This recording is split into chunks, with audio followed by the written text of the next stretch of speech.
ગાયની આંખમાં કાળા પાણીના આંસુ હોય છે, તમે જોયા હોય તો. જાનવર બધાય રોતા હોય, પણ ગાય રોતી હોય ને નરેશભાઈ, એની આંખમાં તમે ધારીને જોજો કાળા પાણીના આંસુ હોય છે.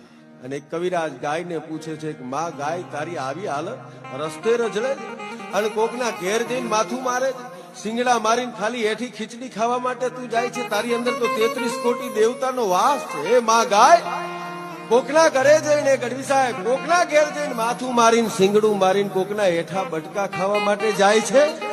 ત્યારે ગાયને વાચા ફૂટે છે, ગાય જવાબ આપે છે, કવિરાજ કોઈના હેઠા બટકા ખાવા માટે નથી જાતી, તો કે માથું મારીને કોકના ઘર સુધી શું કામ જાય છે? અને પછી ગાય જવાબ દે છે કે હજારો વર્ષો પહેલા મહાભારતના રણ મેદાનની માલિપા ભગવાન કૃષ્ણ છે હાથમાં ચક્ર લઈ અને અર્જુનને ગીતા ગાઈને જ્ઞાન દીધું, એની અંદર કહીને ગયો છે કાળિયો ઠાકર ગોકુળમાં રહ્યો તો એ મને તમને કહીને ગયો છે, સિગ્નેચર કરીને ગયો છે કે યદા યદા હિ ધર્મસ્ય નાલીન ભવતી ભારત અભ્યુત્થાનમાં ધર્મસ્ય તદાત્માનમ સૃજામ્યહમ. જ્યારે જ્યારે આ ધર્મનો નાશ થવાની કોશિશ થશે ત્યારે હું અવતાર ધારણ કરીશ, આવું ભાગવત ગીતાની અંદર કહીને ગયો છે. એ કાળિયો ઠાકર કોઈના ઘરમાં જન્મ્યો કે ના જન્મ્યો એ જોવા માટે, માથા મારવા માટે ખડકીમાં જઉં છું બાપ, કોઈના એઠા બટકા ખાવા માટે નહીં. પણ કાળિયો ઠાકર જન્મ્યો કે ના જન્મ્યો એ જોવા માટે જઉં છું.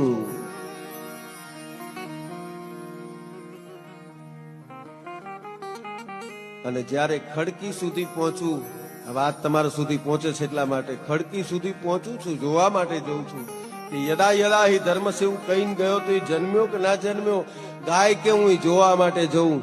અને ઘરમાંથી મોટી લાકડી લઈને બહાર નીકળે અને મારા બૈડામાં લાકડીનો ઘા કરે ને એટલે ગાય કે મને ખબર પડી જાય કે કૃષ્ણ નથી જન્મ્યો, પણ એનો મામો કંસ ચોક્કસ જન્મી ચૂક્યો છે.